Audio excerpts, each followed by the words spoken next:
Good evening. Good evening. It's 5:04 p.m. It is April 1st. This is the meeting of the Northborough Financial Planning Committee. This open meeting of the Financial Planning Committee is being conducted remotely pursuant to Chapter 2 of the Acts of 2023, an act relative to extending certain COVID-19 measures adopted during the state of emergency signed into law on March 29, 2023.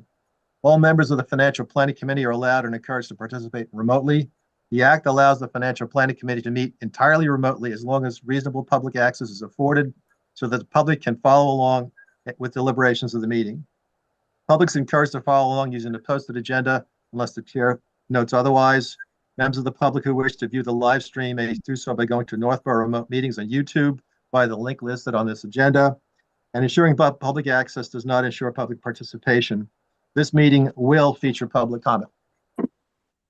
First, I'd like to start with a roll call of the committee. Susan Satori.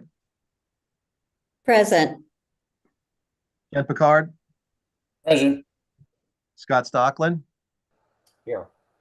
Rob Babcock. Here. John Ray. Here. John Rappa, present. We have a full committee. Okay, thank you all. First item on the agenda, public comments. Do we have any member of the public with any comments tonight?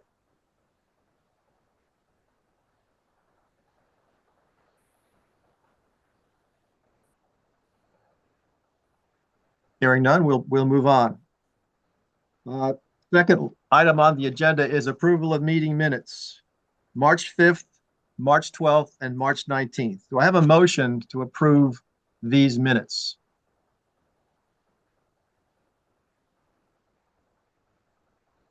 I move to. John, I got a question. I don't think we've seen the March 19th. We have not. We have not. It should be passed over for now because it's not prepared yet. Okay. So I make a motion to approve March 5th as amended and March 12th as submitted. Second. Any further comments? All in favor? Aye. Aye. Aye.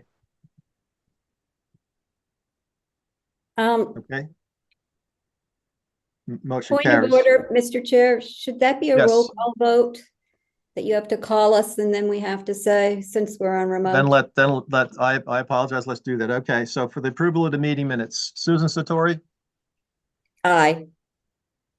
Ken Picard, Aye. Scott Stockland, Aye. Rob Babcock, Aye. John Ray, Aye. and John Rappa. Aye. We'll visit the March 19th minutes when they're ready at a subsequent Financial Planning Committee meeting in the future. Okay, the next item is the review and vote recommendations on final changes to the town meeting warrant and the capital improvement plan articles. Jason Little. Jason, could you share your screen? Sure. With the draft of the report?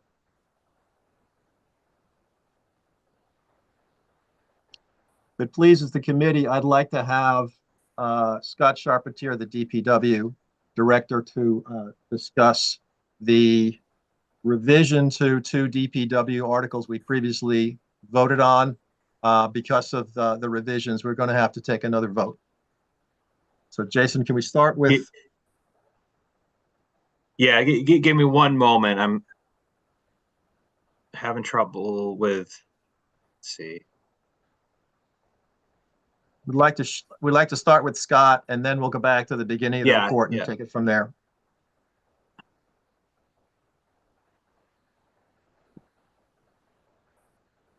Okay, give me one moment.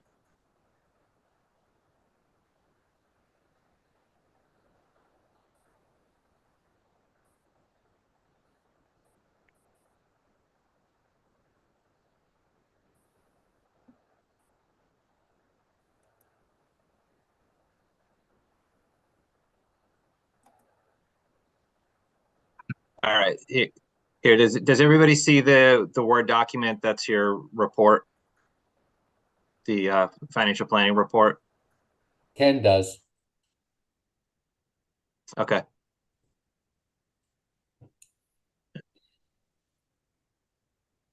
All right, so this report hasn't changed from the last time you've seen it, with the exception of we added in a comment that we talked about the ARPA funding, which we'll go back to. We'll skip that discussion until we can get through discussing the changes that happened with the police station article. So the police station siding article has increased by the same amount that the hook truck has been reduced. So in the warrant book, the hook truck has been reduced to 0, and the $340,000 that was originally part of that article was reallocated to this police station siding article, and that would be the most material thing that's happened since we met last. And Scott Charpentier is here to answer any questions about that.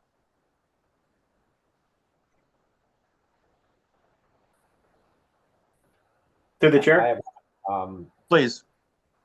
not sure, Jason, this might be for you as opposed to Scott, but so is the reason that the truck is still going to be just reduced to 0 instead of removed completely? Is that more of a procedural thing where it's too late to actually have it removed because the date has passed and it's still going to be on there even though we're not buying it? Correct. Yeah. The intention is, I think the thought was to based on conversations with the moderator, was that they didn't want to renumber all of the warrant articles since it was already getting confusing with one of there had to be another article inserted due to the reorganization of the Health and Human Services Department. So I believe the thought was it would be less confusing to leave the article in there as 0 and pass over the article for the hook truck rather than remove the article completely and renumber everything again. But that's a supposition on my part. But that's the reason behind that, and I think that there will be nothing to do with that article beyond passing over the hook truck because it's in the warrant book as 0. Got it. Okay, okay, that makes sense. I was just. That's correct. Okay. Jason, I have a follow-on to that question. In the draft report you've sent us this afternoon, we had the vote approval we had in there as 4 and 2. Is that going to stay as is, or For which for the article? hook truck? For the hook truck, Article 26. the hook truck. No. I mean, I would hope that we would just revisit that article and recommend, put in there that you recommend passing over it and revote that. Okay. Yeah, so those are the two things that I was hoping to update tonight. Those are two of the things I was hoping to update tonight, was get an updated vote on both the police station siding and the hook truck. Through the chair, Yes, please. is it the intent to put the hook truck in next year's capital improvement plan? Yes. Okay, thank you very much.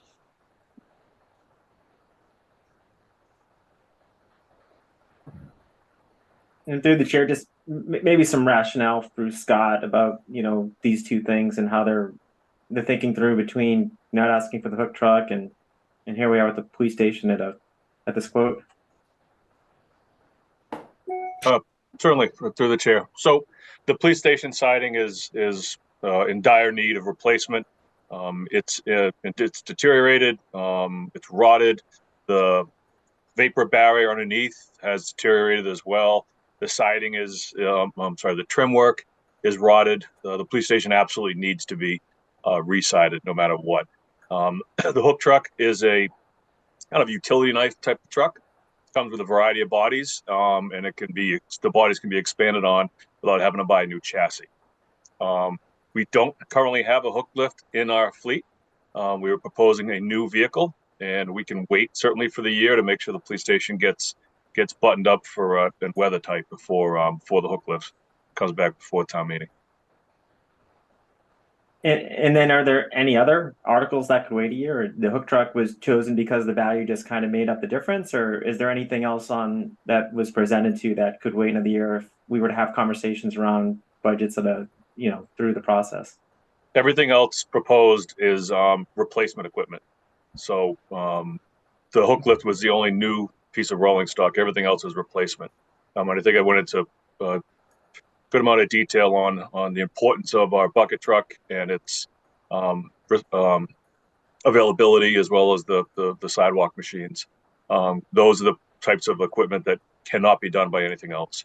A hook lift is a dump truck. It's a spreader. It's a material body. We have a dump truck. We have a spreader. They're on dedicated chassis. This would be a more efficient way more cost-effective way to provide a kind of a pocket knife, or a Swiss Army knife of trucks. But yeah, we can certainly wait on the hook lift, but I do not recommend reconsidering any of the other equipment. It's all replacement equipment and needed. Through the Question chair. from Susan. Sure. It's my recollection that we also put it in as a priority 4 because it was modernization and it wasn't a replacement. So I think we kind of all agree that that's probably the best decision you could have made. What I'd like to ask you, Scott, is I know that a lot of people are asking, how did we go from 70 last year to 200 this year in the beginning and now to 500? Can you explain the evolution of the amount of work that you have found that Certainly. needs to be done at the police station? I'm happy to do that, Susan. The $70,000 for paint was based on a quote that the police department, the former chief, received from a painting company. When that article was approved, myself and my facility manager went to the site, talked to the painter, looked at the building, and it would not support a coat of paint. The trim is rotted and falling off. The nails are falling out, literally. You can break the siding with your fingers. So we had a general contractor come out and take a look at it and say, how much is it going to cost to remove everything that's damaged and replace it all? That contractor we contacted is on the state bid list of a general contractor. He gave us a labor-only estimate of $111,000. So $111,000 for labor only to remove all the siding and put up something in its place, whether it be vinyl or new clapboard. Adding that 111 to what we expected in materials got us to the 200,000. That $200,000 number was questioned by, I believe it was a select board members. So we had funds allocated from CPA to provide funding for an architect and a cost estimator to put together an estimate on the building. We engaged Icon, who was doing the town office feasibility study, and their estimator. They came forward with the construction cost estimate you see of $540,000 to remove all the clapboard, remove all the trim, replace the trim with a PVC board, install new vapor barrier, and then vinyl side of the building. Thank you. Mr. Chair, can you hear me? I don't know if you can hear me. Yes, Tim, go ahead. Scott did a great job, but I just want to clarify. It wasn't CPA that gave us the $5 grand. It was Appropriations Committee that we made the request for the 5,000 to do this, to look at the architect to get the true cost or closer to the true cost. I just want to make that clear for folks who are listening and or taking meeting minutes. Thank you, Tim. Thank you. Through the chair. Susan? Scott, could you tell us how much you had to pay for the architect, just so that people that are listening will be able to put a timeline and dollar numbers to it all? $3,000. It was actually a little more than $2,500, about $2,800. It was very challenging to find an architect who had the time and bandwidth to get this done that quickly. I reached out to HKT, the architect on the fire station building. They didn't have adequate resources to do it in time. We're lucky that we have 2 quality architects that we're engaged with right now, and they were able to be responsive. Through the chair, may I ask another question? Please, Susan. If this warrant article should pass at town meeting, can you explain to me what the process will be to initiate getting the building done? Will you be going through the regular bidding process? Yes, we will. We'll engage an architect, whether it be Icon or another one, to prepare the technical specifications. The town will bid it out as as any Chapter 149 project, we did in-house bidding for the gutters and roof at the police station probably half a dozen years ago. We'll have an architect on board for shop drawing reviews and construction inspections during, critical times when they remove the materials, make sure things are put in correctly. The shop drawings will be submitted, the architect will review them, and they'll be participating in the substantial completion and final inspections. And Scott, can you explain why we won't be using any volunteer services like Assabet, places like that? Sure. Well, so the paint that's on there now was done by the sheriff's department. They used to have a work release program where inmates would come out and provide labor services such as painting buildings. That program was canceled when COVID came through, and it has not been reinstated. I did reach out to Assabet. They are not allowed to work on lifts or scaffolding. So, the students would only be addressing the bottom 6 feet of the building. Scott, I want to thank you, and I appreciate how quickly you were able to put another estimate together and get something so that we can work to get this done if we get approval. Thank you very much. Thank you, Susan. Through the chair, one more question. Scott, are there any municipal programs, Mass Save, when it comes to this, or HVAC, or anything that we can look at based on the scope of work being more than a paint job? Anything worth pursuing or exploring? We can look at a Mass Save on whether there's when the architect gets engaged, if there's a need for example, foam board insulation in order to shim out things around the windows so the penetrations look appropriate. There may be an opportunity there. I don't know. I'm not familiar with the details of this type of envelope repair, but we'll certainly look into it. And Scott, a comment to John's point. Should there be a Mass Save or equivalent type of incentive there, more than likely it's a rebate after the fact. Correct. And any funds that are not utilized for this project, knock on wood, bids come in favorable, we get a competitive number and a quality contractor gets done, and there's funds remaining, that just goes back into the free cash process as anything else, any other capital item would. And Scott, one last comment from me. The composition of this number, the 540,000, is broken down how, please? We have it broken down by material, labor, overhead profit, soft costs, insurances, MOB and demob. The estimate itself is, let me see, there it is. So 10 pages in total, and it includes 176 different line items. There was a very thorough estimate that was prepared. Okay, thank you. You're welcome. And through the chair, one more question again. Please. Is it assumed clapboard or like the cement board? What's the assumption on material? We base this on vinyl siding. Okay. Commercial grade vinyl siding. When we do engage an architect, there are bid approaches referred to as bid alternates, where you can base bid one thing and then bid alternate kind of a better version, so to speak. So we'll look into that. We do that on we're doing that on the dog park, and there's a few other projects where we've done bid alternates. It gives the community a little bit of flexibility if the bidding environment is aggressive. Great, thank you. I have one more then, Scott. So based upon what you were just saying with aluminum siding, where does aluminum siding rank in terms of the options that we have for redoing the exterior of this building? Is that the most expensive, or somewhere in the middle, or the lowest? It would be vinyl siding, and that's likely comparable to pine clapboard. The preference, as John was indicating, would be a cement board that'll be there forever. That can be very, very costly. But again, when we get an architect on board, there's bid alternates that we can put together.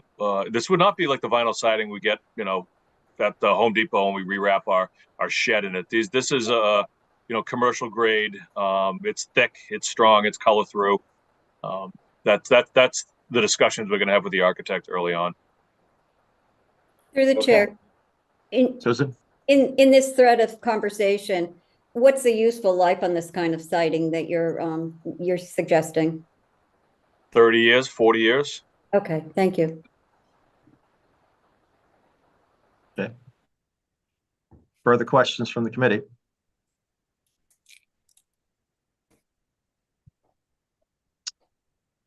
None being said,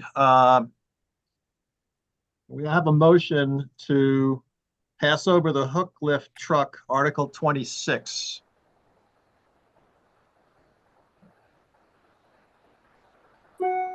Good, thanks, Mr. Jason. Chair, I move that we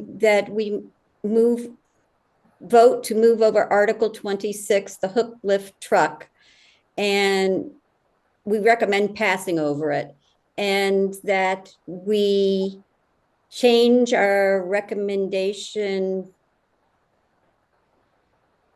by a vote, I guess, right? Do you want to vote? Yes.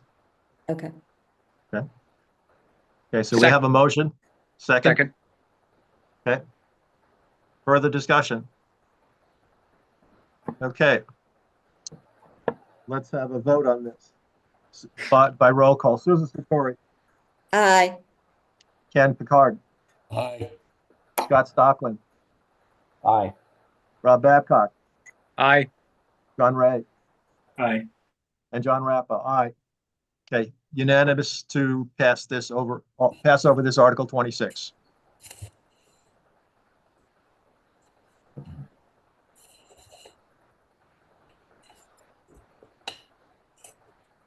Jason, can we go to Article 19 when you're ready?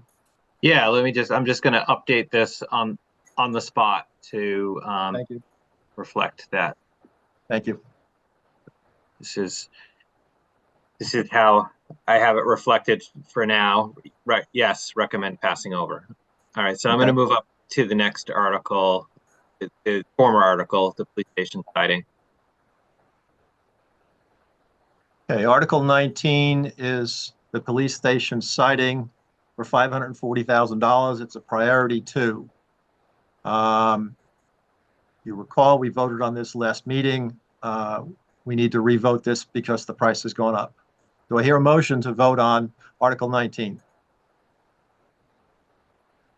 Mr. Chair, I recommend we vote in favor of Article 19, which is the police station siding at a price of $540,000. Second. Further seconds? Should we roll call or? We will, John. Yeah. Oh, Any further sorry. any further No. comments? No comment. Okay. Yeah, let's have a John, roll. Ken Picard, I have a question. Well, more of a Please. comment. I think everybody involved with the expedited pricing and estimating, it is definitely sticker shock, though.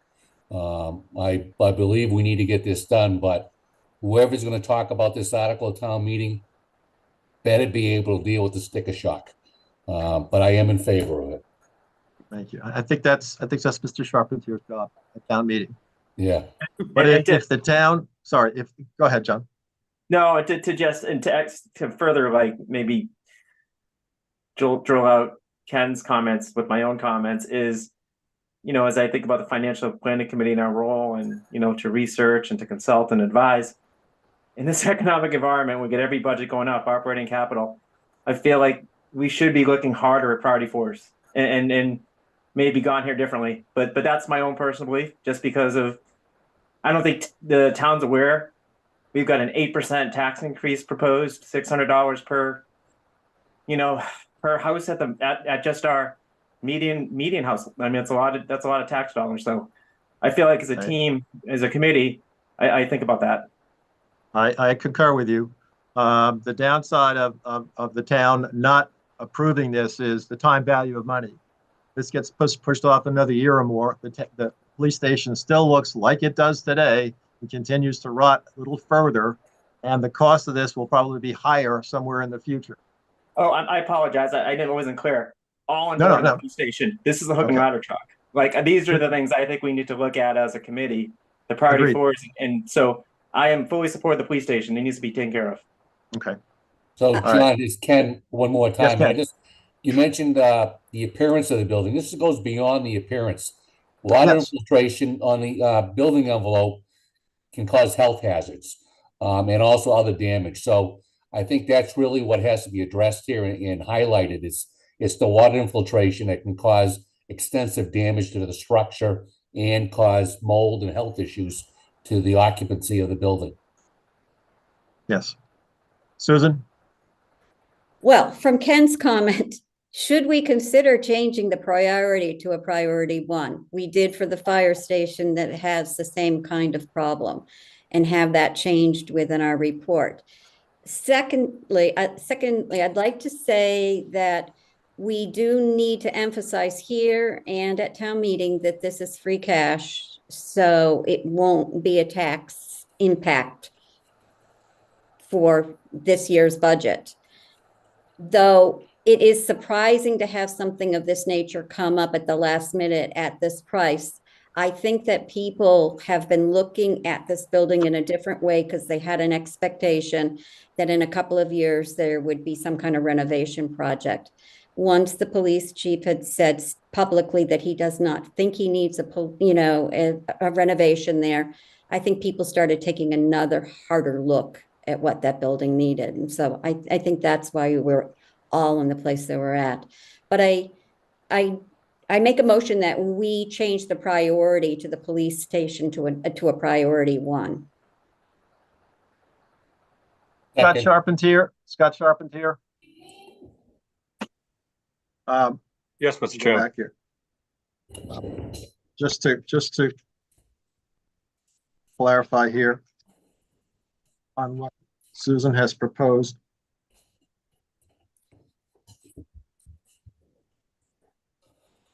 In the priorities, Through the chair, I put the descriptions of the priorities up thank on you. the I was looking, screen in front of thank you, us. Jason. I was looking for that. So Scott, priority 2, which is currently ranked as, is necessary to maintain the town's current buildings, et cetera. Priority 1 is involving correcting a safety or health issue or to meet a federal or state legal requirement. Would you opine on priority 1 or 2 from your perspective? It looks to be a 2. It may result in a health issue a couple of years from now. So I guess, it could be a 1 as well. Currently, it doesn't pose a health risk. Currently, we didn't see any evidence of mold growth.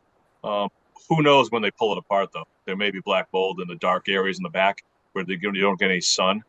So without further demolition, either 1 or 2 would be viable prioritizations. All right, thank you. So Susan, given that feedback from Scott Charpentier on the priority.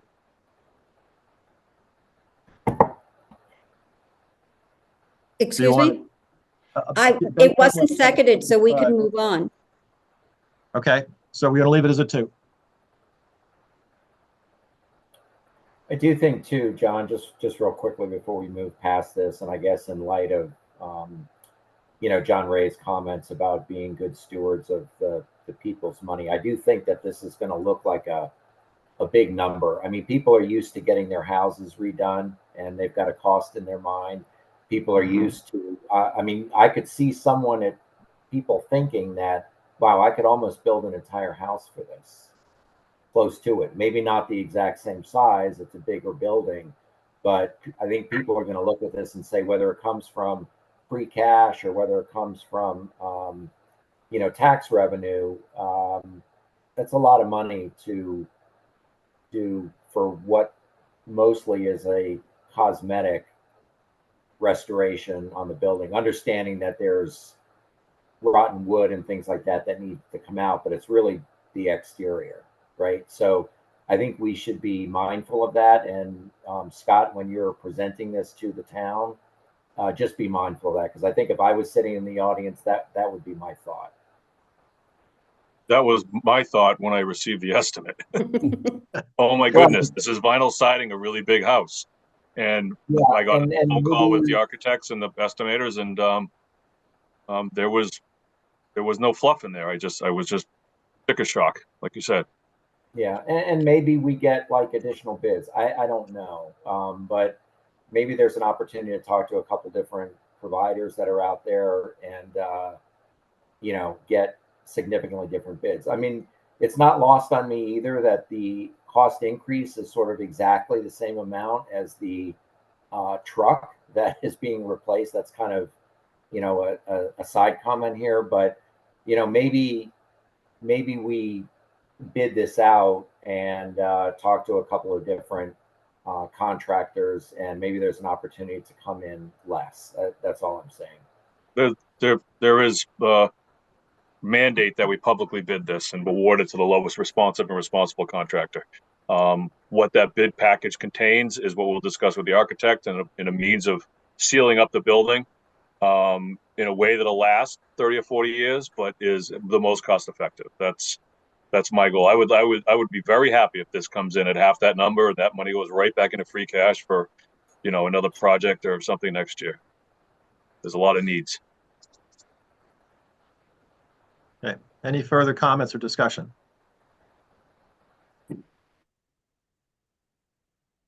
Rob? No? Okay. With no further comments, do we have a motion to approve Article 19, the police station siding project for $540,000 of priority 2? You're asking for a motion. I believe I did, and Mr. Babcock seconded. Sorry, we went on into discussion. Okay. Motion made, motion seconded. All those in favor by roll call. Susan Satori, Aye.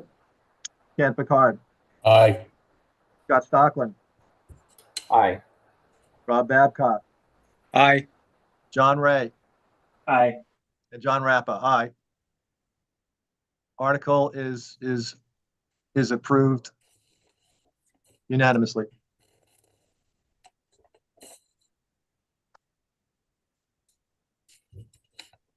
Okay, Mr. Charpentier, I think we have all the questions for you for this part of the agenda.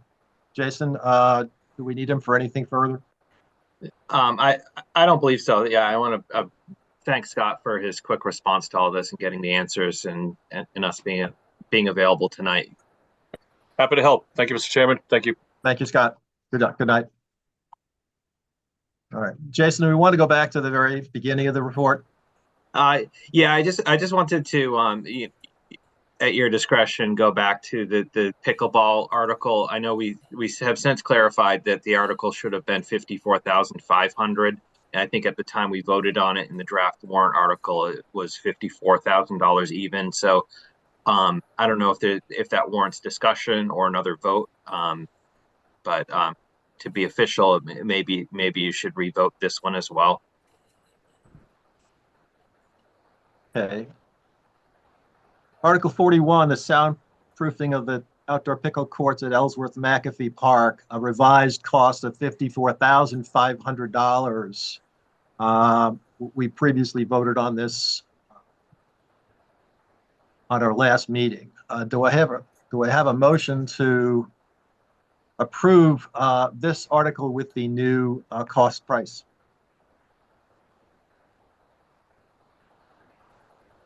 Mr. Chair, I move that we approve Article 41, the soundproofing of the outdoor pickleball courts at Ellsworth McAfee Park for the cost of $54,500. Okay. Will I hear a second? Second. Okay. By Any Ken further? Picard. Thanks, Ken. Any further discussion? We're just voting on the dollar change? Yes, Rob, that's correct.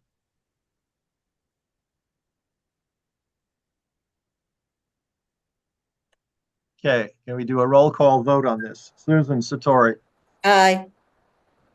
Ken Picard, Aye. Scott Stockland, Aye. Rob Babcock, Aye.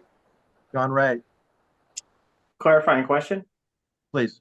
To Bob's point, like if we're approving the change to the cost, but our recommended approval 5-1 will still stay the same. This is just a vote to change the cost to 54,500. That's correct. Thank you. Aye. Yeah, John Ray, aye. And I think I said no on the last one. I was the one. I believe So- I was the one. I said no on the last one. Was that you, Rob? Okay. Yes. All right. So, then I say aye. So it's 5-1. Approval. All right, so we're all in good faith going to leave this 5-1, and the answer is going to be, recommendation is going to be yes, but. So We're we just can, voting on changing the dollar amount in this. Yes. I just wanted everybody to know we're operating good faith by, you know, bringing that to your attention, that the number went up. Mhm. Okay, so Can we start at the top of the report and just go down through it sequentially? yes, Jason? yes, Thank you. yes, absolutely.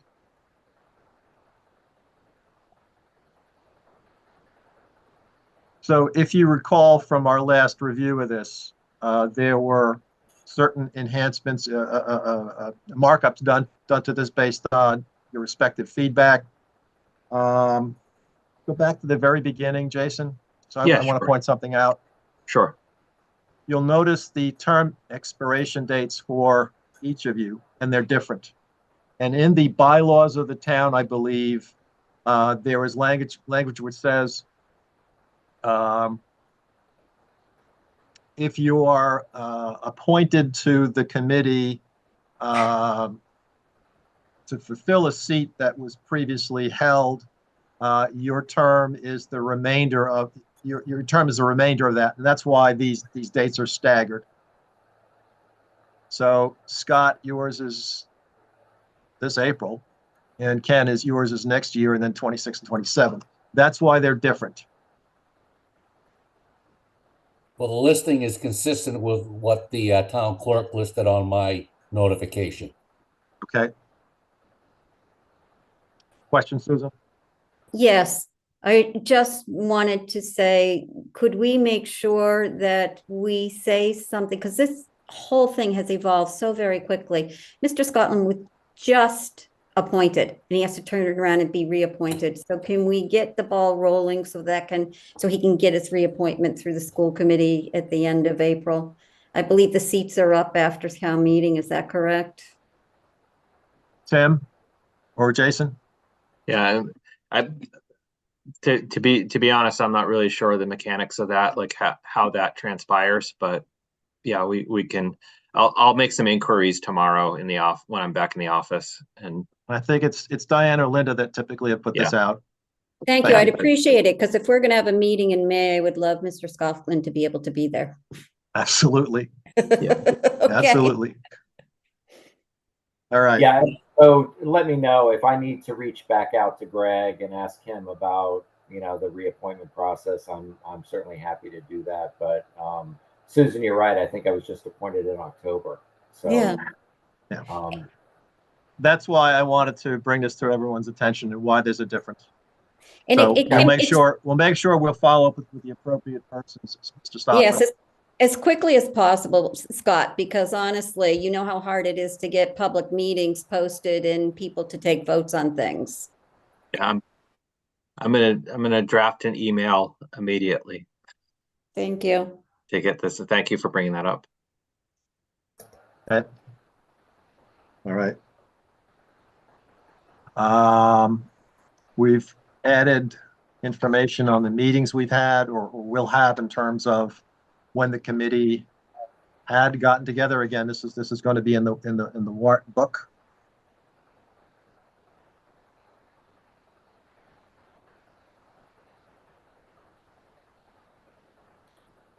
I don't see any further changes. I went back and looked at the prior version of this.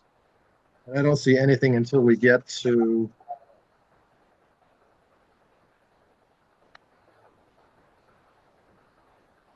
Mr. Chair, I remember at one of our meetings, maybe it was the meeting when I watched the selectmen and the FinCom, they talked about article numbers being different. Has that been resolved? Yeah, we align the article numbers to what they ended up being. So there's no disconnect. There shouldn't be any disconnect between the warrant book and the discussions that happened with this body. But so the article numbers did change. You know, when the select board reopened the warrant, there was a few more articles. There was another article that got added as a result of the Health and Human Services. I don't know if Ken, if you were here for that discussion earlier, but that caused that was like some of the reasoning for why the hook truck article stayed in the warrant in the end. Jason, and thank you for your comment, but I'm just trying to make sure everything's in line. I understand it's a moving target, but I just want to make sure we're aligned. Right. Yeah, so one of the things that did change in this report, maybe from one of the last times we looked at it, I wasn't sure if the committee wanted to opine on the capital assessment that's within the regional school district's assessment. You know, the superintendent did a presentation and discussed that there's going to annually be a capital assessment, and that's a new practice that they're going with this year. So if people are unfamiliar with this, they're not wrong, because it is a new practice that there's going to have an operating assessment that they're going to assess us for. So this would be for pay as you go capital, similar to our free cash articles, where it's just using current resources to pay for the projects rather than borrowing. So our Algonquin assessment now has 4 components to it. We have an operating assessment. We now have a pay-as-you-go capital assessment, which is this $242,000 that we're looking at in this drafted report right now. There's a debt assessment for the addition renovation project, which is debt excluded, so it's exempt from Proposition 2.5. And then there's a non-excluded debt assessment for the athletic complex that was approved last year. So, like I said, there's 4 components. This is one of them, and it's new. So, again, I'm bringing it to your attention that it may be appropriate for the committee to lodge their recommendation or problem with it in this report.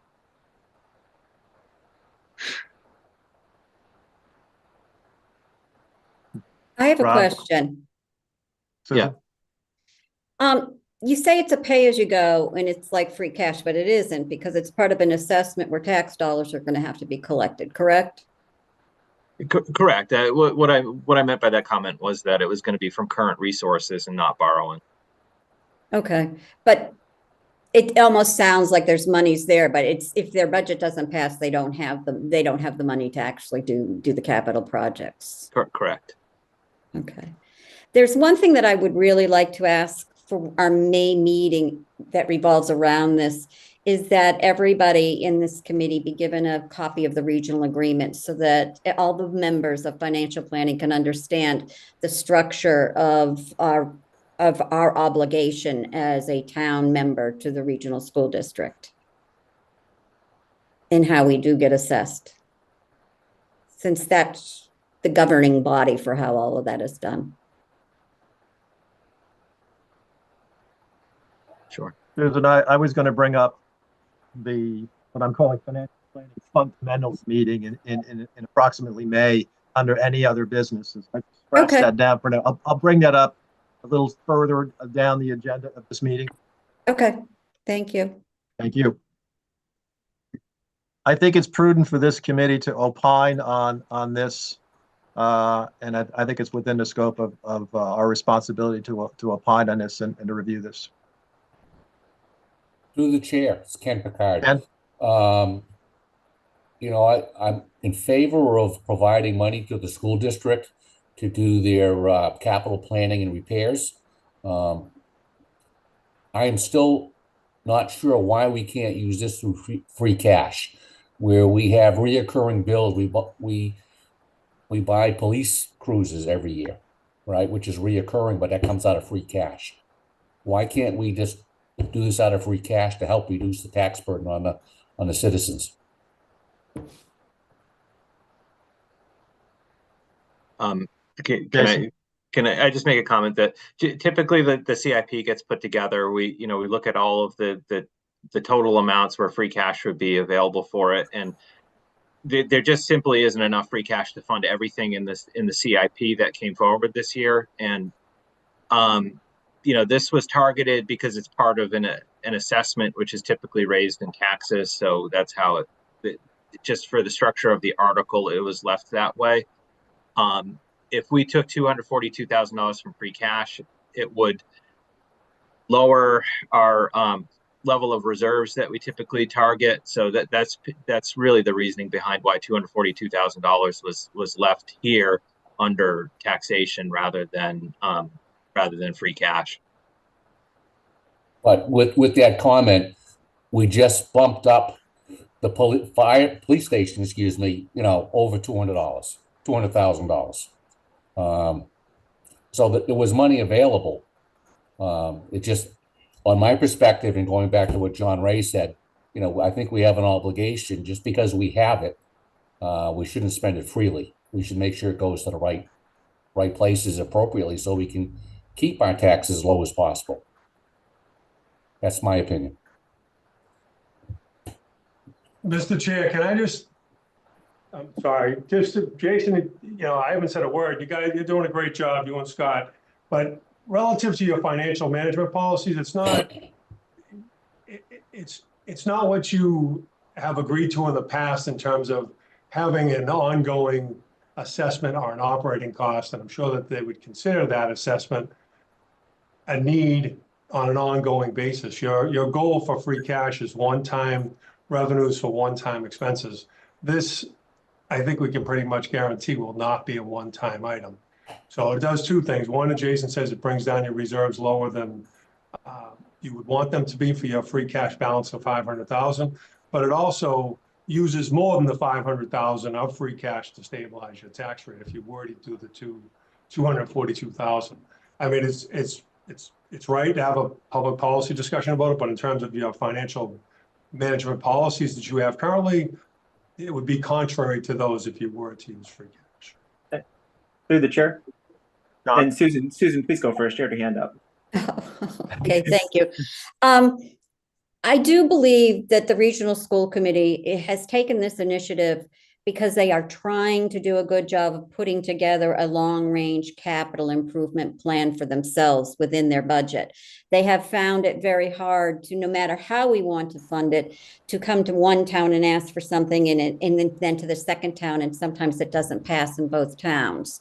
So this is an initiative that they've put together to try to finance over the long term a capital maintenance program, and they did state to us in their presentation that this is 1 year of the next 4 or 5 years for specific items.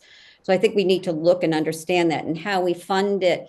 I think we need to have a conversation amongst ourselves for the future, and also to talk to them about how that would impact their thoughts. Yes, agreed. John Through the Ray? chair. And Susan, John? I agree with the sentiment. For me, like, we've had a lot of conversation. We brushed over stuff that was a warrant and said, oh, it's in free cash, so it doesn't have any impact on taxes, and we all kind of nod. And now we have something here that meets a lot of the criteria we talk about. It's HVAC, it's lighting improvements. Tim's making a point about the school and capitalization.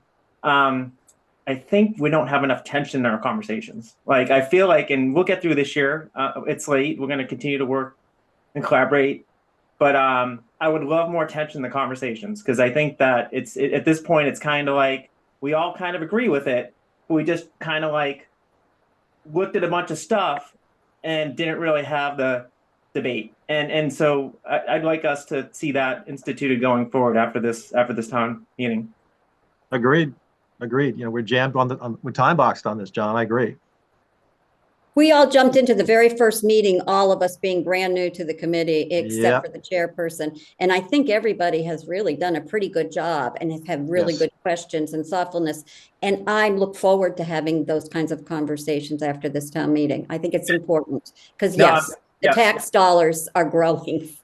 Fast, and I'm proud to be proud of working with this committee with everyone on it. I'm proud to be on it. So like these are all good things, and we all want to go in the same direction. But that's just some initial observations. I think we're all kind of failing, is to your point, Susan. We came in fast and late. Yep. I hear your frustration. I hear your frustration, and I'm glad also we have a good mix of perspectives on the committee.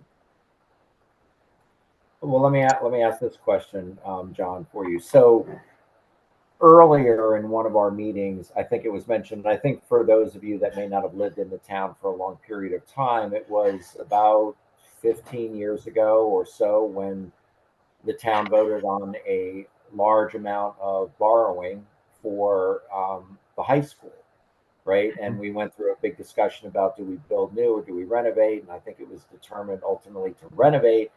That required a lot of borrowing. That required an assessment, tax assessment across the residents of the district. And I think I heard in one of our earlier meetings that those bonds were almost due to be paid off in the relatively near future, or the last tranche was coming due. And it sort of leads me to think that maybe some of that tax money, because I don't think, so the tax assessment isn't going to go away, right? And so whatever the cost per household was for that, since those bonds are going to be paid off, and John, I think you see where I'm going with this, could we not direct that portion of the tax increase to fund something like this going forward? Jason? Yeah. I would just add that is correct. 2027 is the final year of the debt assessment related to the ad rent project, and that the last piece of that, the last debt issue is what's still outstanding. So we'll have to pay for it until 27, but it's structured as level debt. So it's going to be about $650,000 a year that the town is paying toward that debt assessment. So the total is about $1 million of a debt payment that's due, but our share of it would be about $650,000 or so a year for the next few years. So Jason, is that not excluded debt? Correct, it is. But the issue with excluded debt is that we have unused levy capacity as right now.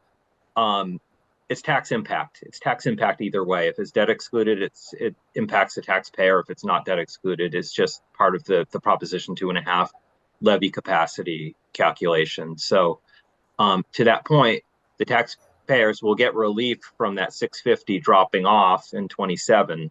So to that point, it's part of, the debt assessments are part of the assessment and are raised in taxation as well. So like I said, the four components are, the operating assessment, the capital pay-as-you-go capital assessment, and then the two debt assessments. And one of the debt assessments will drop off after 27. Jason, why the odd amount on this? $242,077 for specific. That's simply the projects that they proposed at our assessment rate. So that's the amount that we would be appropriating in order to cover our share of the assessment. Okay. And it's thank you. Our to be clear, it's in the regional agreement. There's an assessment method for the operating assessment, and that's purely enrollment driven. Or not purely enrollment driven, but it's part of the state foundation funding formula that is driven by enrollment. So it's basically enrollment that drives our operating assessment. Our capital and debt assessments are driven by a 4-year rolling average of an enrollment, and those numbers are very close to each other. It's 61 point something for the operating assessment, and it's 61.91% for the rolling average calculation. So they're virtually the same. But anyway, that's what's in the, when Susan mentioned the regional agreement, which we can get out to people, but that's where that comes from. Those percentage rates and that method comes from the regional agreement. Good, thank you. Any further questions, comments? Scott? No, I'm good. I'm good. Thank you. Okay, Rob? All set. Okay, can we have a motion on Article 7, the Algonquin Regional High School capital for $242,077 of priority 2. We do a roll call on this. Susan Satori? Oh, did we actually? Sorry. Do we have a motion? Sorry. I apologize for that. Do we have a motion to approve this? Since you called on me, I move that we approve Article 7, the capital assessment from the regional school district, in the amount of $242,077. Second by Ken Pickard. Okay. Any further discussion? Okay, can we do a roll call vote on this? Susan Satori, Aye. Ken Pickard, Aye. Scott Stockland, Aye. Rob Babcock, Aye. John Ray, Aye. John Rappa, aye. Unanimous.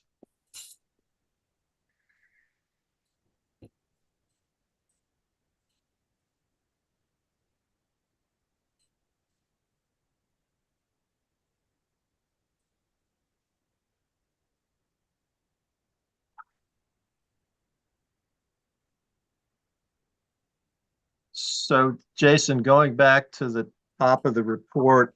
Yep. There are sections where we finesse the language, the dot points relative to what would be funded from free cash, where there are certain vehicles that are going to have a useful life of 10 or more years. That's been added to this. Yeah. I see you have a large block here on yellow about the ARPA consideration. Yeah, I was trying to surmise the thoughts of the committee, and I dropped this in there just to I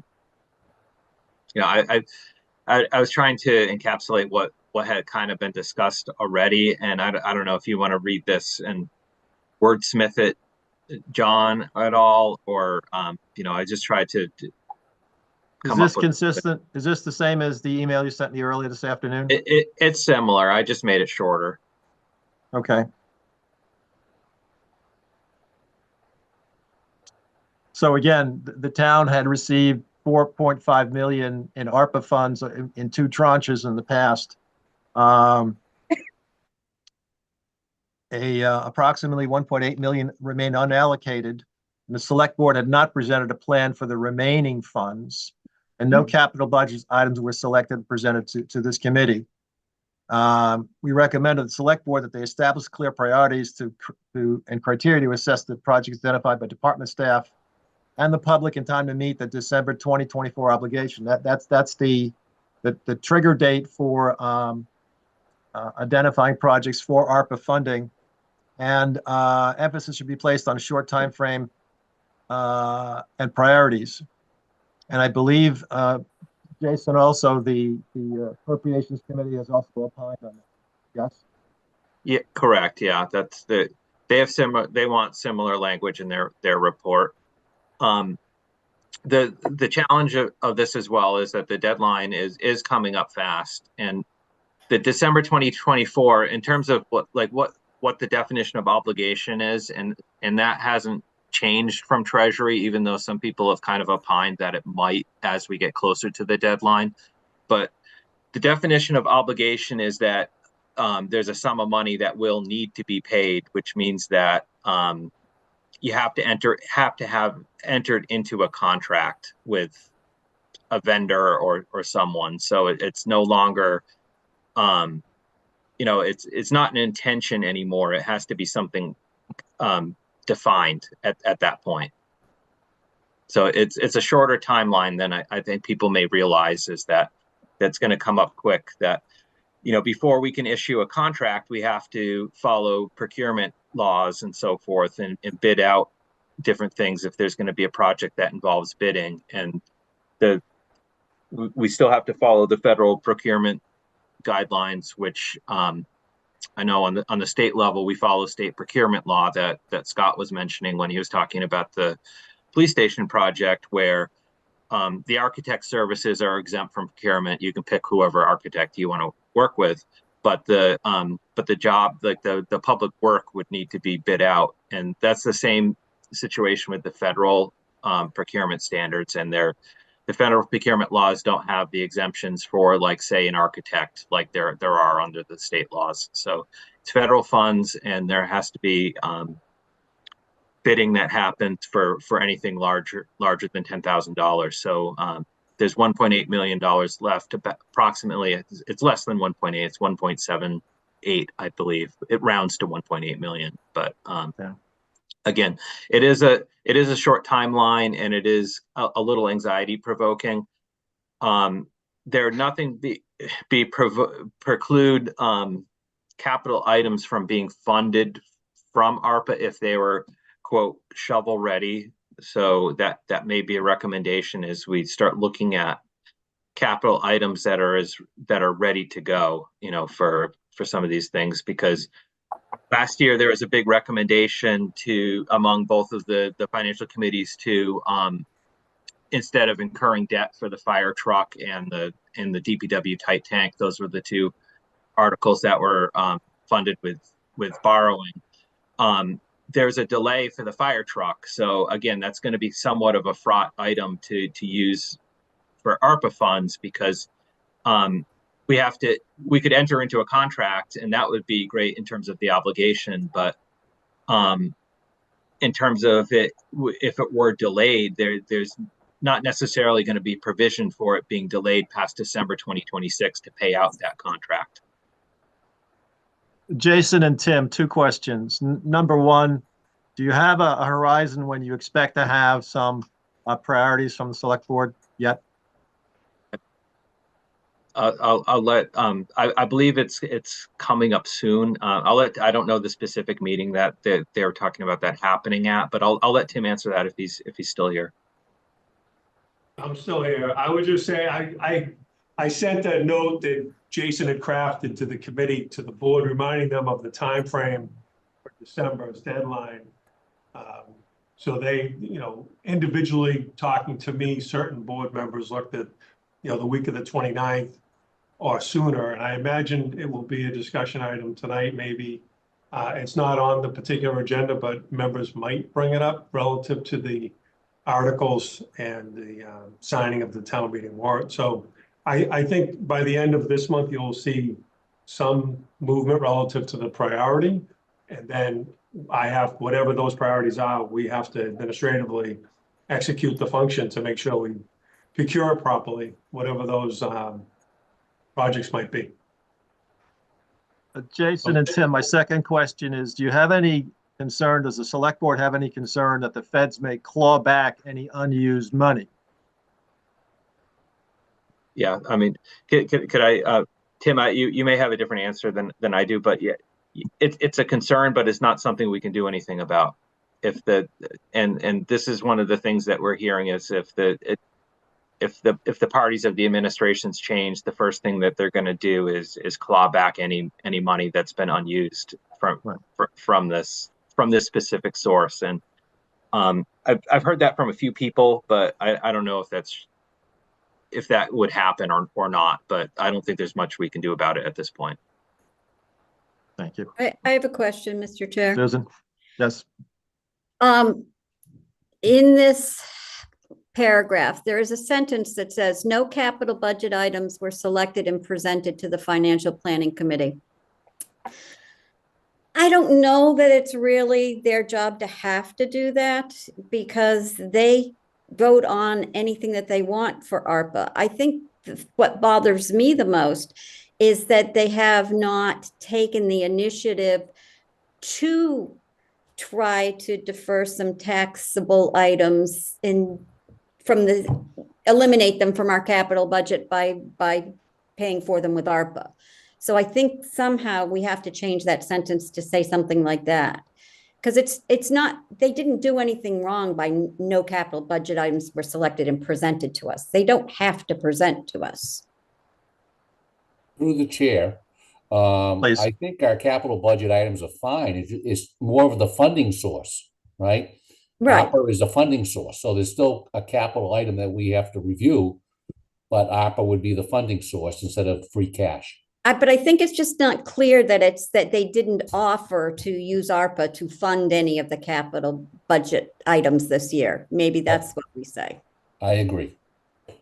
And again, to reiterate, last year, both the Appropriations Committee and this committee recommended to town meeting that the tight tank for the DPW garage and the fire engine replacement be funded with ARPA, and the select board chose not to do that, and they were going to go to the debt markets to fund those two projects.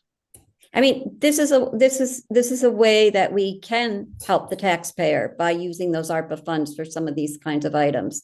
So I think it's more that they just didn't put up any funding source for anything. So Jason, we'll have to work on that. Yeah, part we can work on, and again, it was an attempt at my part of trying to encapsulate what the comments I had heard were. I get why you did it, but I just think they'll take offense. They'll say, well, we don't have to present to them. So it's more that we would have liked to have seen ARPA as a funding source for some of the capital projects. Yeah, I mean, the tone wasn't intended to be offensive. Oh, I don't think you would ever be offensive in saying some people would take offense. Okay. How dare you? So Question for maybe John, please go ahead, John. Are we? I don't know. I know I heard threads of this earlier in one of our earlier sessions, but can we make a recommendation for something like the police station that we have high confidence in, or is that outside our boundaries and we just kind of have this as a boilerplate, or not sure how the interaction works? Tim and Jason, perspective on that question? I would say this. I would say it's within the purview of the committee to make whatever recommendations it wants to make. I mean, it wouldn't be inappropriate for last year. There was a recommendation made. It wasn't. It obviously wasn't. It wasn't honored, but or I think it was considered, but it ultimately didn't change the path that was taken.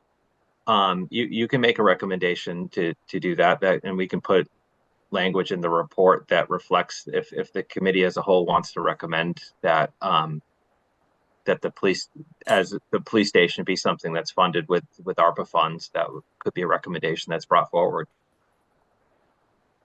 Susan? I would be in support of that as long as we can make sure that we meet all those deadlines that are, because it's so late in the process. But yes, it's a very good idea.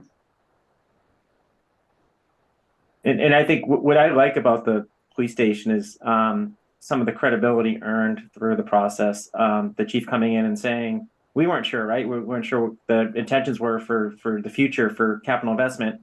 And the police chief saying, you will not see me here for a new police building in my term, and all these things like that. And so the investment ask to me is well thought out. It's aligned with how we think about, good management town money and fiduciary responsibility. So I think if people hear things like that, I think they can get, I think that can help strike the argument, but I don't know. I have no experience with how the select board wants to deal with ARPA funds. Well, And- we want to put excuse me, Mr. Chair. Sorry, Susan, go ahead, please. I think that the selectmen have been very responsive to the needs for the school department when they needed a new roof and things like that. So they may very well respond well to the needs of this fire station. So I'd be happy to see a recommendation in there for that. I think police station, fire station, maybe. Please, I keep saying the wrong thing. Sorry. It's like about the third time for me. Thank you. do we want to put a bullet point in the police station siding article that this committee recommends the use of ARPA as much as possible on that? Through the chair. Article 19, Ken? John, now, I want to hold off on that for a minute. I want to continue the discussion. In Okay, that paragraph we're proposing, can't we just say in there that whatever is eligible for ARPA funds within the capital budget, it gets funded from that? Because that's really what we're looking at. If anything's eligible, it's going to be, even though it's free cash, if we can pass that cost off to something else, that gives us the opportunity to possibly fund something else that maybe was questionable. okay. I think that that's a good point. I think that's a good point, but I still think it would be nice to be specific and mention the police station, their police station. If we're going to do that, Susan, I think we should put it on everything, every article. An alternate funding source is ARPA funds. And I think it's controversial. I think people look at that as town investment. I think that as easy as that sounds to solve some of the problem that we all see pretty acutely about this tax bill going up so much without any capital projects hitting it, and it gets the anxiety level really high. That I just don't think the town's there. I think you got to be specific. You got to build credibility and get some wins. I just think the blanket statement won't land. Okay. The other thing is, that's opinion, by the way. That's not a fact. That's my opinion. No, I understood. we've had this 4.5 million for 2 years and the 1.8 or so that's left. And I got to think there are questions on people's minds in town in terms of what are you doing with it? What are you sitting on it for? And that's sitting in an interest-bearing account. Mr. Chair, can I just ask the committee one thing, or maybe just share a quick insight relative to being pragmatic about this, right? We only have till December to get things under contract. It could be, I mean, more to Ken's point, if you voted all these things at town meeting and used free cash, and then the priority emerged and there just simply wasn't time to bid out and to meet all the timing requirements for ARPA, we could still, I could not spend these monies that are approved at town meeting and allocate ARPA for police cruisers, whatever I'm looking at on the page, do all those things, and then this money could just revert back and be reappropriated at a future town meeting. So I'm not saying that's going to happen. I'm just saying that pragmatically, if the timing doesn't lend itself to do everything that's required under procurement law, I may end up having to make that recommendation to use that 1.8 so we do not lose it. So there's a backstop, because many of these things we can get ahead of the deadline. I'm fairly confident we can get before the deadline. But I just want to put that out there as a backstop to not losing it if we are completely up against the timing deadline. I concur. I'm concerned that, the deadline or any clawbacks, this stuff could disappear on us. I mean, would it be safe to say that we would recommend looking at the capital plan and selecting items that may have been funded with free cash for whatever is most readily available to comply with the deadlines? So do we really need to say that, or is that just kind of given by town administration that would do that logically, automatically, without making it more complicated with all these warrants? Question mark.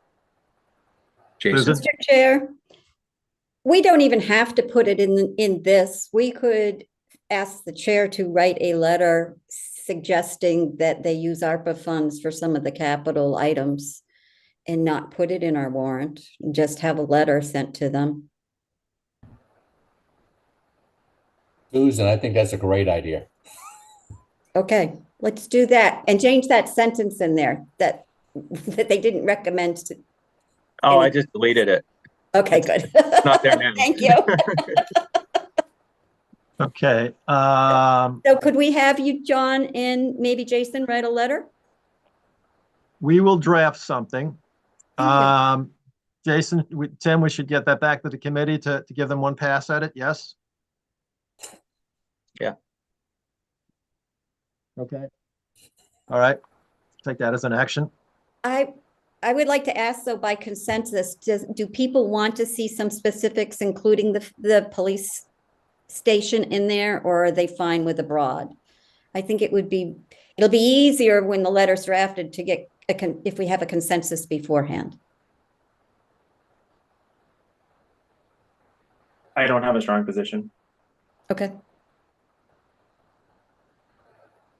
All You right, know, for what let it's Jay, worth, I would almost like to see some broad options, even if they don't all come to fruition, because I think it's more optics than anything else. I think if we can say that the money's going to be used for, you know, these 4 or 5 or 6 projects, I think it gives the town more confidence than just saying we're going to spend it on something and you'll almost never know exactly what it is, but it's going to be spent. So, just my opinion. That's what we wanted. okay. Something that addresses, using it where appropriate for capital projects.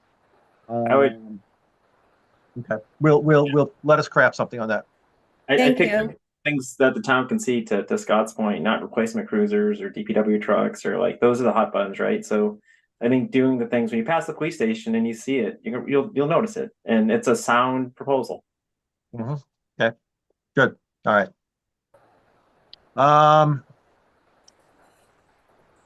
That being said, Jason, page 50.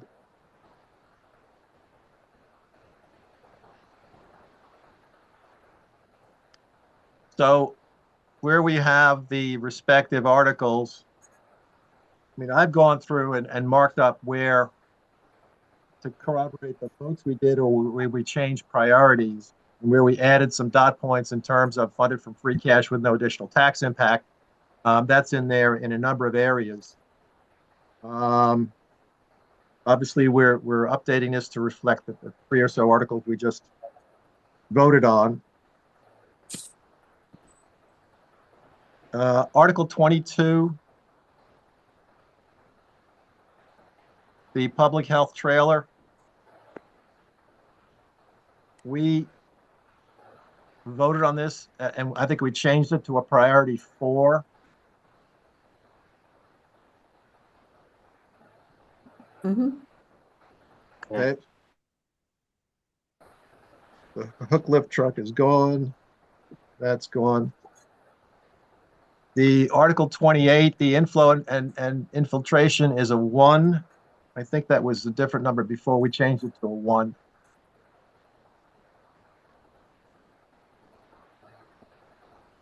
And Article 31, the Melican pneumatic control repairs, we changed that to a 2. I think we had some debate on that.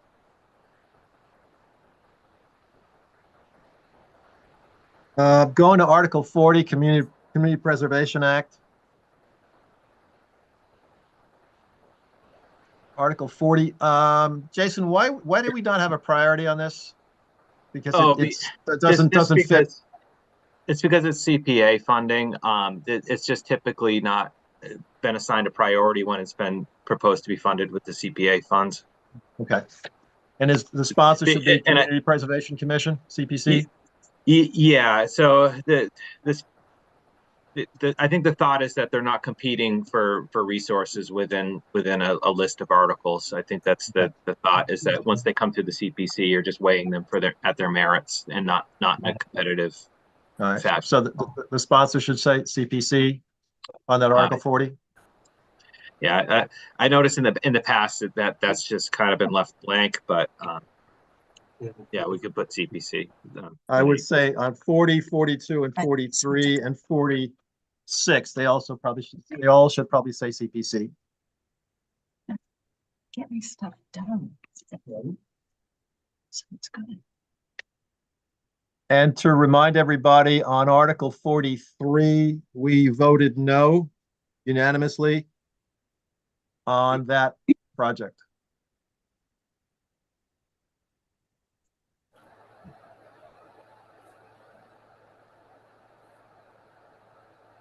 Jason, have all the votes that I sent to you been changed? Because it's. Yeah, needed- yeah, I think Okay. that, we double checked them against the minutes too from that meeting, and we put a lot of effort to try to make sure that, it wasn't me alone. It was the administrator's office was looking at Okay, this as great. well to make sure that we had the right counts here. All right, thank you. Jason, when this is done, remove the draft watermark from the document, needless Yeah. to say. Any further comments on the report? Clarifying question, on article, it was on the CPC stuff. Sure. Article up a bit, I'm sorry, don't recall, it Starts with was, 40. yeah, so the Northborough Affordable Housing Corp, that funding, was that a 6-0 or a 5-1? I recall it being 5-1, but I may not be remembering correctly.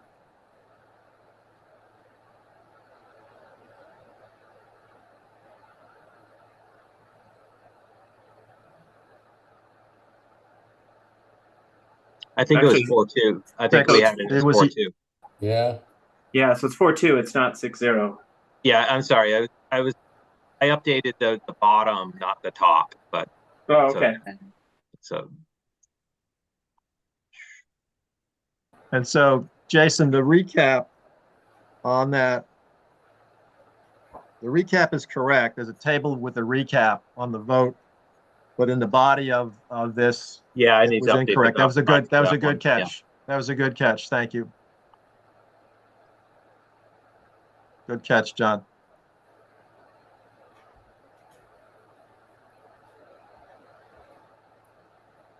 All right, any other comments? to the chair, And John, some of the questions I have, I don't know, you had talked about, or you alluded to having another meeting to talk about process. The ranking or priority, I'm still having a hard time with the way we're listing that. I don't want to rock the boat and change anything at the moment, but I think we need to have more discussion on, is it a classification, is it a priority, is it a ranking? So I can fully understand that better. all right. In a couple of minutes, I thought I would propose the agenda items for this follow-up meeting on what I'm calling financial planning fundamentals. And so when we get to that, let's discuss and add to it. And I'll have Angie send that out with the minutes.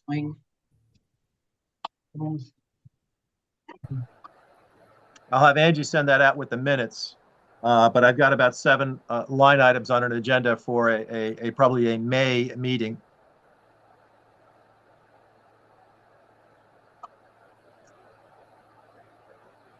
Okay. Subject to what we discussed and the new voting on these articles and the ARPA language and the ARPA letter. Do we need to vote on these changes as now amended?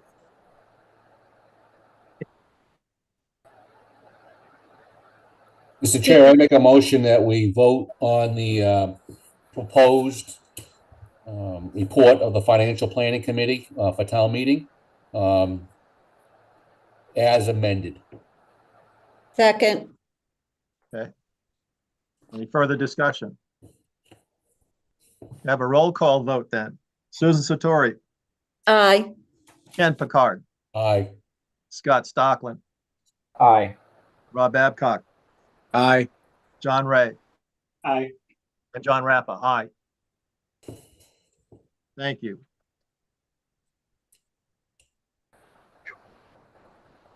Next line item, next agenda item, discussion and vote to appoint a liaison to the Fire Station Building Committee. I'd like to give you the background on this and then open it for discussion. And I think relative to a vote, I may have to excuse myself.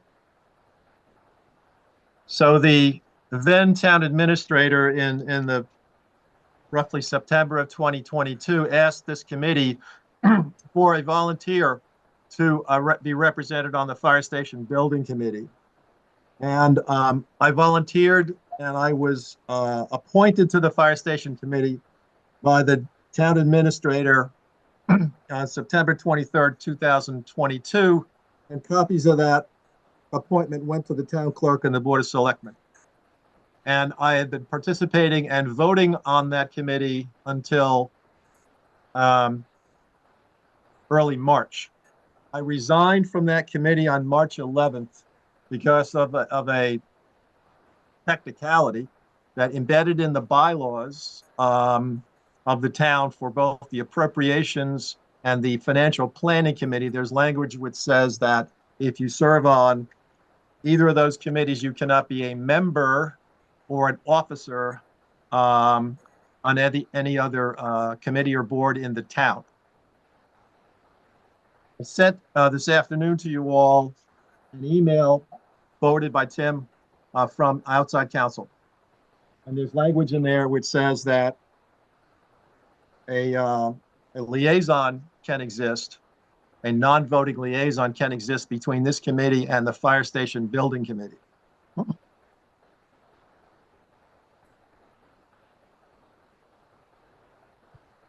And at this point in the project, prior to now, we've selected, the committee selected a owner's project manager, which is Colliers. We selected a design group, which is HKT Architects, and we're currently in the budget review process.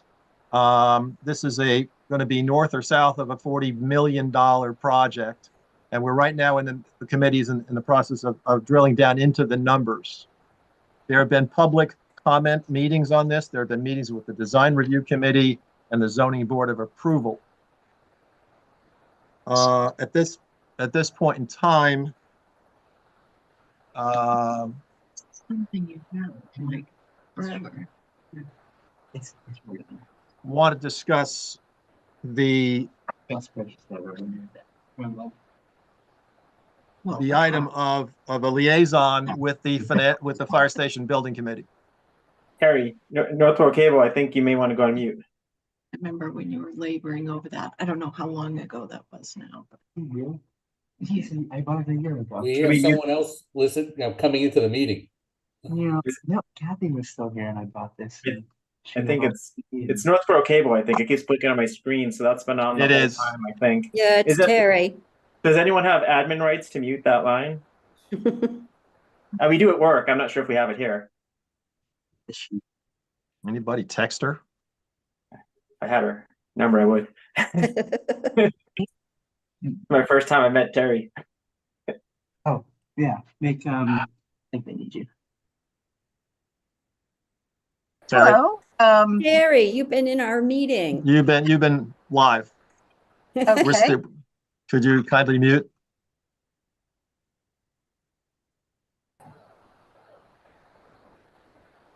Thank you. Okay. So the Fire Station Building Committee liaison.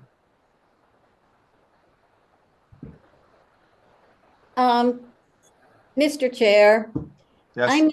I move the Financial Planning Committee appoint Mr. John Rappa to serve as our liaison to the Northborough Fire Station Building Committee. I think we need a point of order. I think John needs to recuse himself from this.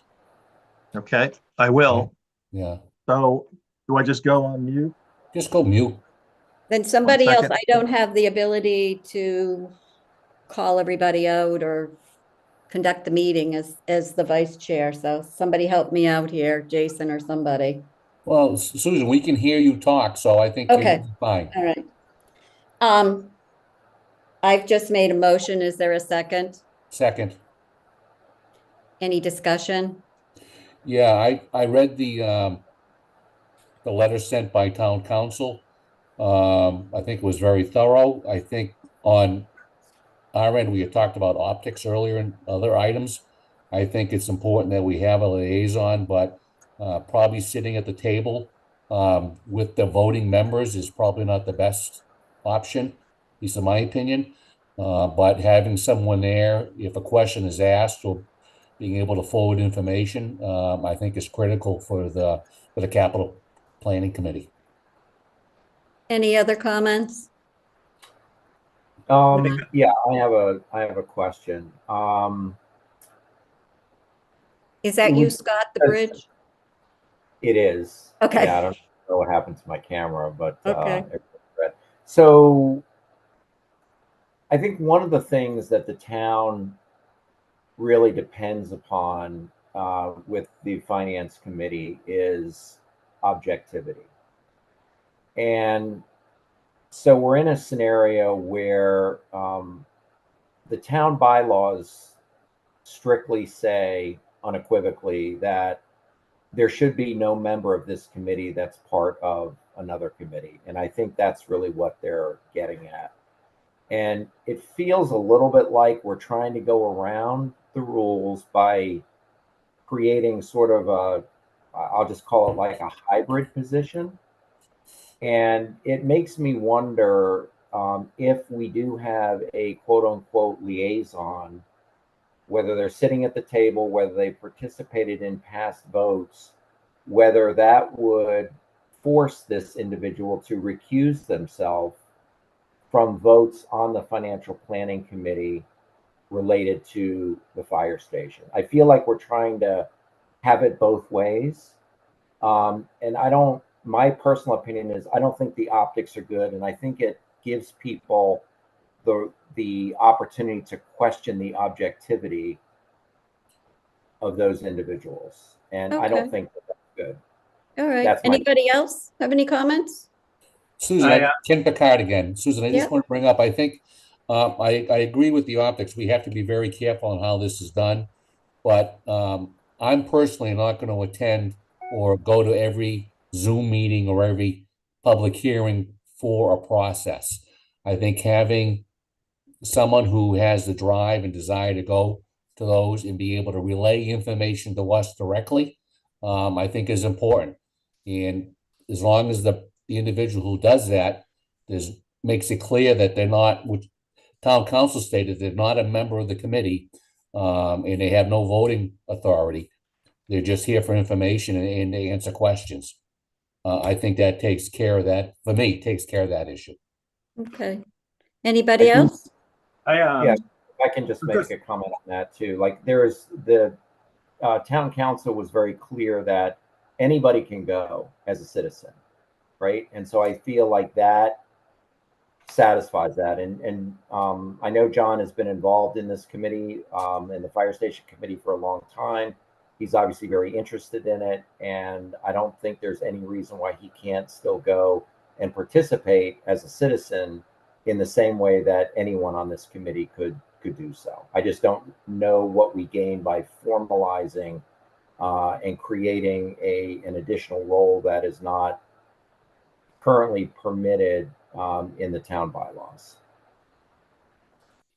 Did you have something you wanted to say, John? Yeah, I strongly agree with Scott. I feel like where we are, and none of this was ill will, or we just got to a point where I feel like John's compromised. I just think that, and not to do with John as a person, just in terms of the circumstances that are in front of us. So for transparency, for this is going to be hotly debated. Attending the meeting serves the same value as sitting at the table without a vote. Okay. Anybody else? No. Susan, I think Bob's front. Yeah, sorry. Yeah, Bob? what does a liaison mean? And I guess I forgot what John said. Who asked him to be involved? The former town administrator asked him to serve on the committee. That's how it got started. Okay. And what is a liaison? What does that mean? A liaison goes to a meeting. It does not have voting rights and does not sit on the board. You know, it's not listed as a board member. They are an advisor, which, if it can be helpful to any of you, not brought up in any of the discussion through legal counsel, is actually part of the code. It's 152-060, and it's the powers and the duties of financial planning. And one of them is for us to be advisory with any of the boards, commissions, committees in town. And it behooves us to develop those kinds of relationships because then we are able to work sometimes with them and sometimes be able to give them some advice. And then we learn so that we make better deliberations in the future. I think what has happened, this has been done for many, many years, the way that it's being proposed now. I think people got over their skis and started getting people appointed to committees that were actually on the 2 advisory boards. I actually served back in 2000 when we had to renegotiate the regional agreement, and they wanted the advisory boards on there, the 2 financial boards. The only way we could do it is by saying we were liaisons and we had no vote.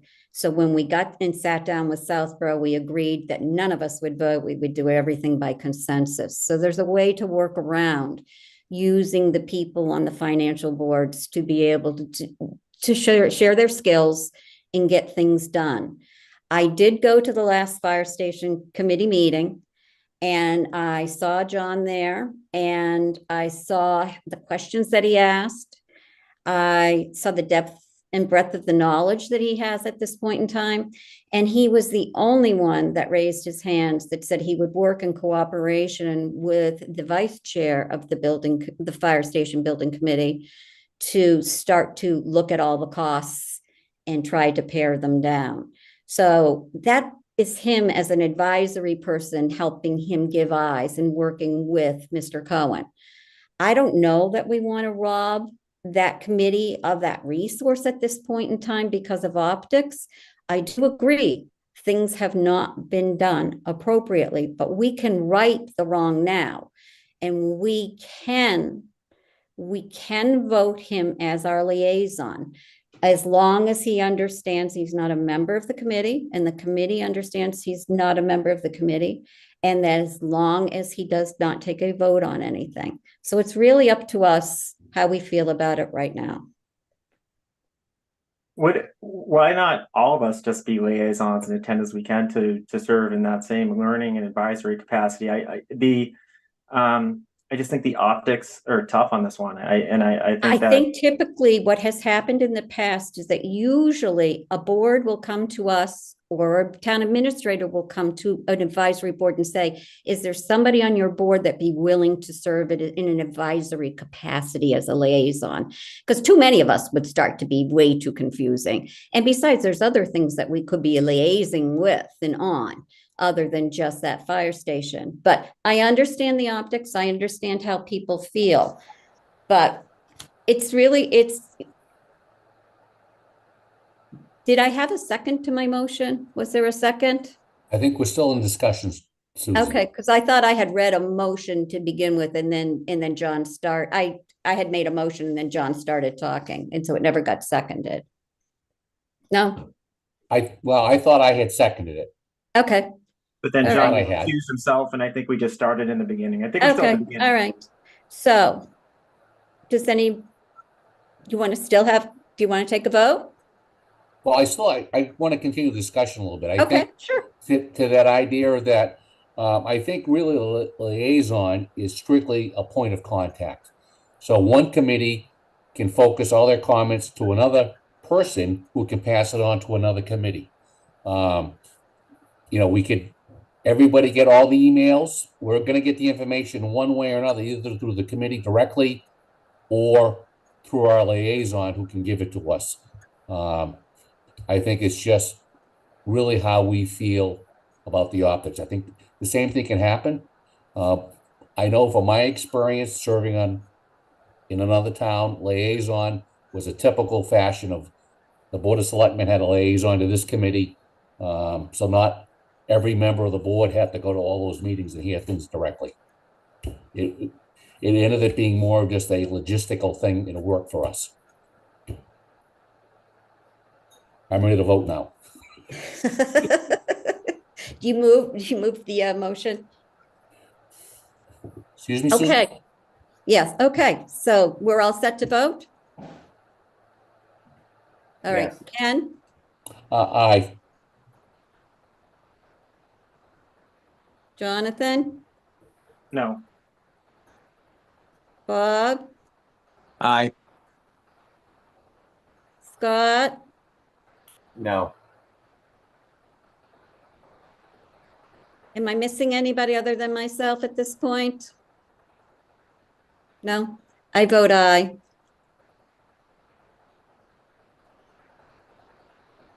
So it does not pass. It does pass. I thought it was 2 noes and 2 ayes. Your No? vote counts. Oh, okay, it passed. Should we give him a thumbs up?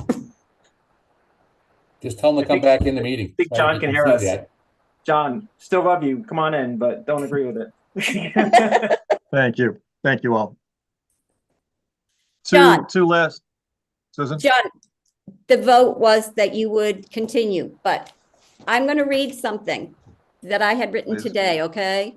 Okay. That this is at least from my own perspective, that you will serve our committee by continuing with your consultation with the Fire Station Building Committee and will report his findings to the Financial Planning Board on a regular basis. And it is understood that pursuant to the Town Code, Chapter 152.010, you do get to, he does not serve on the committee. You do not serve, and you have no authority to vote on any of the matters that come before the the Fire Station Building Committee. I do want to say that you have worked and put an awful lot of time in, and you really know an awful lot. And I appreciated at the last meeting when you offered to work with Mr. Cohen to help to pare down the costs of the actual costs, the overall cost of the project. So I think that you have added a lot and will continue to do so. And thank you. Thank you, and agreed. Okay. 2 more items on the agenda. Next meeting will be at town meeting, April 22nd at 6 p.m. So this is before the town meeting begins. Question to Tim and Jason. That's the first night of Passover. Do we think that's going to impact attendance? I can't hazard a guess. Okay. Thought I'd bring it up. Hopefully by that meeting, we'll have the March 19th minutes to review and any other open items we have. Next item is under any other business before we open it up further. I've started to draft an agenda for this, what I'm calling Financial Planning Committee Fundamentals, and it includes things like what is our charter, financial trend monitoring system overview, budget policies, budget model and cash flow management, capital improvement program overview, fiscal policy overview, grants, tracking, methodology, facilities, tours, regional school agreements, and an ARPA update. So I'll have this included in the minutes that Angie will put out subsequent to this meeting for you to take a look at and see what you want to add to it. And then we'll have to figure out an appropriate date or dates. This may take more than one meeting to digest here. Any other business? Susan? To that item, I hope that we can have in-person meetings. I think it would be a better dialogue. I think there are people that really want to have, very authentic conversations. And so I think that we should be in person and hopefully maybe be able to get it over in one day. And I hope that people take the time to think about what resources they would like to have included so that they could be made available in advance. So like a lot of the things should be sent to us so we have a chance to read them and digest them. So I'd love to see a packet sent to people at least a week in advance. Good. For the short amount of times we've been meeting, I think we've had productive face-to-face meetings. So I concur with that this should be done face-to-face. And then the last thing I'd like to ask is for you to look into and whether or not the rest of the committee would like to do so. I have found it productive to have a business meeting right before town meeting, usually 15 minutes before the start of town meeting. And like minutes that didn't show up this evening, we were able to vote on them. If there's last minute things that have taken place that we need to take a vote on, we can call ourselves to order. And maybe we can even find out whether or not we can keep ourselves, in called to order throughout the whole meeting in case we need to do anything, take any kind of action. So Fine. that would mean finding us a little room to go to and notifying everybody. Just to refresh everybody here, again, having been through it several times before, we have done that. We've seconded a small classroom before the meeting officially starts. We've had our meeting there. We've had a call to order and everything else. And so, yes, we will do that. We intend to do that before the official start of the meeting. So the official start of the meeting is what time? Jason, is it 7? Tim, Jason? I'm pretty sure it's 6 o'clock. Yeah, it's 6. So Okay. we have to So, meet so at our meeting will be 5:45. something like 5:30, 5:45. 5:30, yeah. Yeah, John, if I may, I think for the protocols, if something arises during the course of the town meeting and we're asked to give a recommendation on a change, the only way we can do that is if we're in session, right? We can't poll ourselves at the meeting unless we're in have an agenda with a advertised meeting. So we have to make sure we're ready for that and are posted. Yeah, agreed. And just to refresh yourselves, sitting at the front of the dais is the Appropriations Committee, the Select Board, the Town Administrator, financial staff, and ourselves. And so when we get to these capital articles, the moderator will ask our committee and appropriations respectively relative to do we approve this going forward and what our vote would be from there. So there's a process to do that at the meeting. Yeah.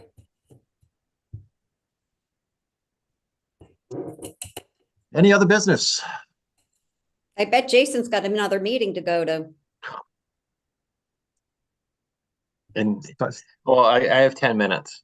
Then let's do this. Do we have a motion to adjourn the meeting? So moved. Yeah. So moved. Okay. Second, We have a roll call vote. Susan Sartori. Aye.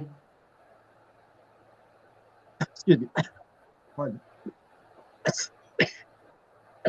Scott Stockland. Aye. Ken Picard. Aye. Rob Babcock. Aye. John Ray. Aye. And John Rappa. Aye. Meeting's adjourned, folks. Thank you. Thank Thank you. Good night.